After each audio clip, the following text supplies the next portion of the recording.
In our last video, we took a look at some of the worst drafted comparisons from the most recent class. Well, today, I've decided to look back and see what the worst comparison was from each of the last 10 years, and man was this a lot of fun. Some of these I couldn't help but laugh at. Today is my 21st birthday, so for my birthday, let's try to get 21 likes on today's video, and let's get into this. Today's video is sponsored by PrizePicks. It's a super simple to use player prop site, legal in most US states. They just give you lines for certain players and you pick over or under, and you can win up to 10 times your entry. And man, were we so close last week. The main part of our entry was from that Sixers-Bucks game. All of those hit, but I decided to add in CJ McCollum over on rebounds. I fell for the trap. We don't have games till Thursday, so you guys are going to have a lot of time to get this week's entry in if you're interested. After watching Curry torch the All-Star game last night, confidence has to be at an all-time high. Give me the over. He only needs 24.5 points. Then in that same matchup, I decided to pair him with Anthony Simmons, whose over is only 21.5, who went into the break on fire, putting up 30 points in the last 3 games. That line seems way too low. Then I also threw in Lou Dort and DeAndre Ayton's over on points, as they had great games before the break. And if all this hits, my $100 entry is going to become $1,000. And actually, if you guys sign up using the link in the description or my code Jimmer, they're going to give you a deposit match up to $100, which is awesome. Thank you PrizePicks for sponsoring today's video. We're just going to skip the most recent class, as that's what we talked about in our last video. So we're going to 2020, where we've got a couple options, but I think I've got to go with the comparison that the 3rd overall pick in the draft, LaMelo Ball, received. Due to his crazy size, standing at around 6'7" at the point guard position, he was compared to one of the few players to fit that mold, Shaun Livingston. But let's be honest, that's just about the only thing that's ever connected these two. Despite having a long, pretty successful career, including being a vital piece of 3 Warriors titles, Livingston never really put up some impressive numbers. He has career averages of 6 points and 3 assists, shooting 49% from the field, and making a whopping 13 threes in his whole entire career. A lot of people like to bring up how promising he looked before his brutal knee injury, but even at that point, he was averaging 9 points and 5 assists. LaMelo Ball, now in just his 2nd season, is already one of the best point guards in the league.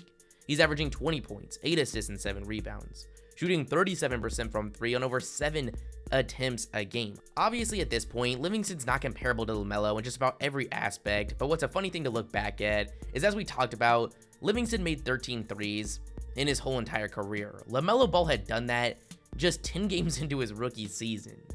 For 2019, we again have a couple options, but I think I gotta go with the comparison of Tyler Herro to Nick Stauskas.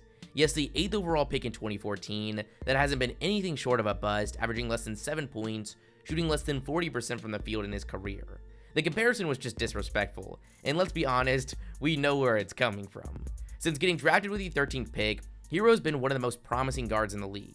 He was a huge surprise as a rookie and making a massive impact for a Heat team that went all the way to the finals. Flash forward to today, he solidified himself as the best 6th man in the NBA.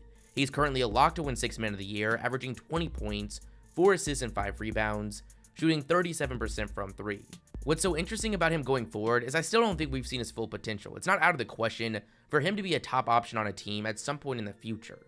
The 2018 NBA draft has gone down as one of the best we've ever seen. With that, you're going to have some funny comparisons. One of those being none other than Luka Doncic getting compared to Hedo Turkoglu. It's honestly insane looking back at the disrespect he received before getting drafted. He is the best foreign prospect we have ever seen.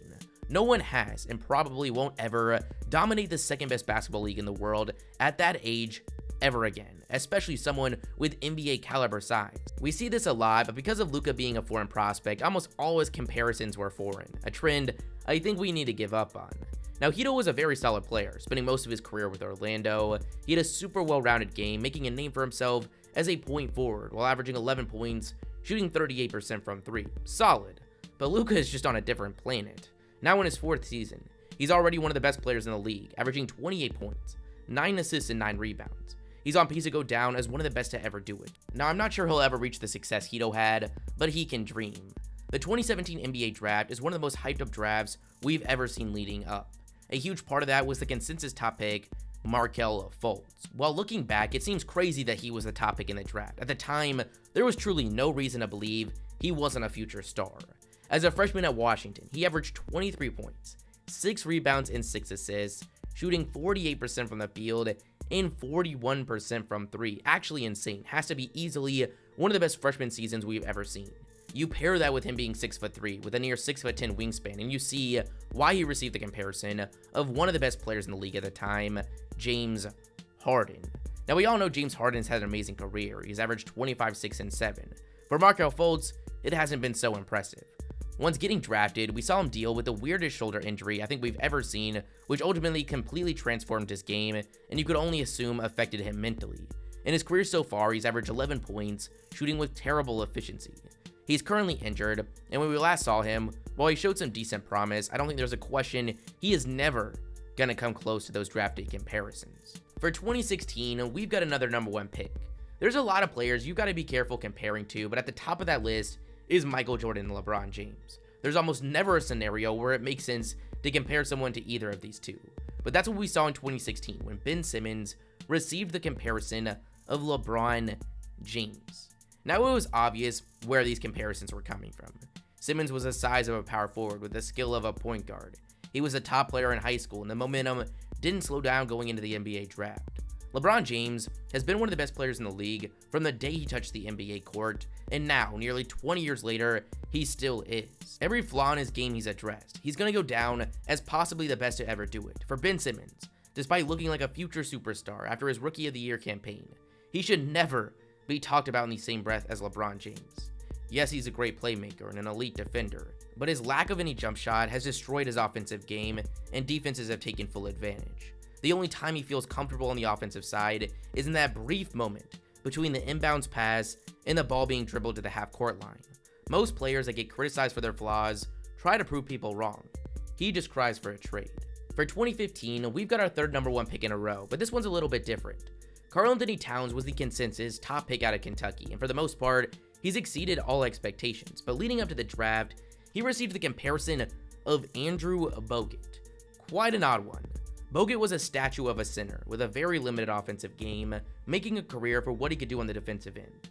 Karl-Anthony Towns' biggest weakness in his career has been his defense, but he's become one of the most gifted bigs we've ever seen on the offensive side. He's averaging 25 points, 10 rebounds, and 4 assists, shooting 52% from the field and 41% from 3. Incredible. And I think it's safe to say there's absolutely no resemblance of Bogut in sight. For 2014, we've got a lot of options, but ultimately, I decided to go with Zach LaVine, getting the comparison of Russell Westbrook. There were a lot of players way worse or way better than the comparison, but I decided to go with this one just due to how off it ended up being. It's pretty clear where it came from, a combo guard coming into the draft with probably his biggest draw being his ability to just live above the rim. As time has gone on though, Westbrook's made a name for himself as being one of the least efficient stars we've ever seen, while LaVine has become one of the most efficient scorers in the whole league. This year he's averaging 25 points, shooting 48% from the field, 40% from 3, and 87% from the line. Numbers Russell Westbrook could only dream of. 2013 is a no-brainer. It's the most recent finals MVP, Giannis Antetokounmpo. And no, I don't fault anyone that gave him a bad comparison. Expecting him to become one of the most physically dominant players we've ever seen made zero sense at the time. He was a skinny kid from Greece, getting a lot of intrigue because of his ball handling and playmaking at such a long frame. He received the comparison of Nicolas Batum, and for the most part, it felt fair. But while Batum has remained that thin, mid-level point forward most of his career, Giannis has become someone that today is averaging 29 points, 11 rebounds, and 6 assists, while being one of the most feared defenders in the league. In 2012, we had a pretty funny comparison given to the 12th overall pick in the draft, Jeremy Lamb.